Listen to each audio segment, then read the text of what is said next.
बिस्मिल्लाहिर्रहमानिर्रहीम। अस्सलाम वालेकुम।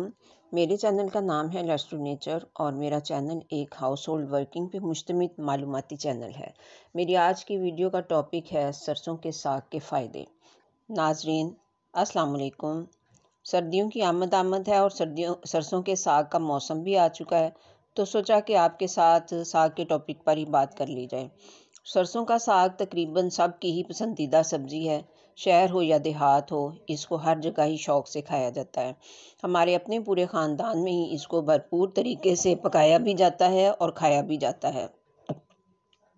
फिर इसका मज़ा दोबाला करने के लिए इसके साथ जब मकई की रोटी पकाई जाती है तो क्या ही कहने। किसी दिन इसकी रेसिपी भी आपके साथ में शेयर करूंगी इंशाल्लाह। आज हम सरसों के साग के बारे में कुछ हक़ाइक़ भी जान लेते हैं। वीडियो को एंड तक देखा करें ताकि तमाम इन्फॉर्मेशंस आपको मिल सकें और आप कुछ फ़ायदा भी उठा सकें। वीडियो को लाइक ज़रूर कर दिया करें, आप भूल जाते हैं। व्यूज़ की निस्बत देखिए कि लाइक बहुत ही कम होते हैं। अगर चैनल को सब्सक्राइब करना चाहें तो भी मोस्ट वेलकम। तो चलिए अब आते हैं अपने असल टॉपिक की तरफ। आज मैं आपको सरसों के साग के कुछ फ़ायदे और एहतियात बताऊंगी। साग का मिजाज क्या है और किस खेत का साग ज़्यादा अच्छा होता है और इसमें कौन कौन से अज्जा पाए जाते हैं, ये सब कुछ मैं आपके साथ शेयर करने वाली हूँ। सरसों का साग सरसों के पौधों से हासिल किया जाता है। वो सरसों जो खेत में खुद उगाई जाए उसका साग बेहतरीन होता है और ये साग पत्तों की निस्बत गंदल का हो तो ज़्यादा उम्दा होता है, जो तासीर और जायके में बहुत ज़्यादा उम्दा होता है।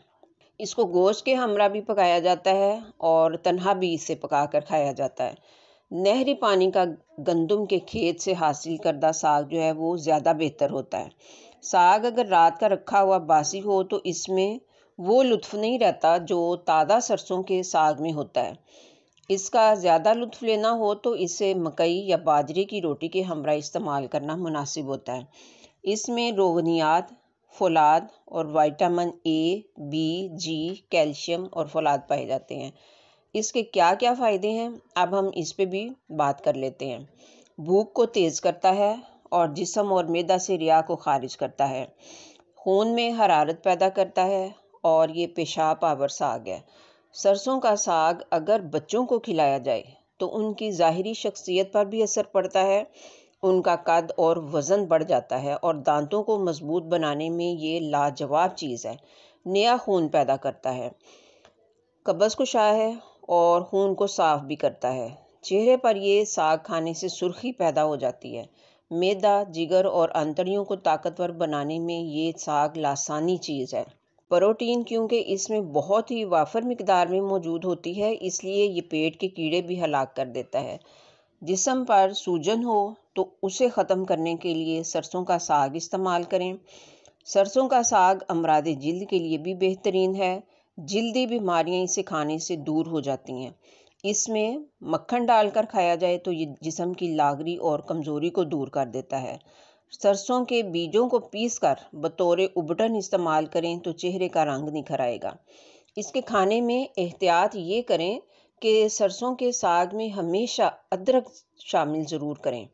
दूसरी सूरत में ये साग जो है ये पेट में हवा पैदा करेगा, गैस पैदा करेगा और वो लोग जिनका मैदा मजबूत नहीं, कमज़ोर मैदा के लोग हैं, उन्हें ये साग इस्तेमाल नहीं करना चाहिए और गुर्दा के मरीज़ों के लिए भी ये साग बेहद नुकसानदेह है।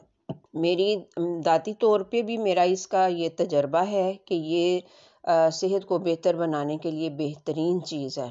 तो उम्मीद करती हूँ आप इसको ज़रूर बनाना और खाना पसंद करेंगे। वीडियो अच्छी लगी तो लाइक कर दीजिए, चैनल को सब्सक्राइब कर दीजिए। मिलते हैं फिर नेक्स्ट इंशाल्लाह।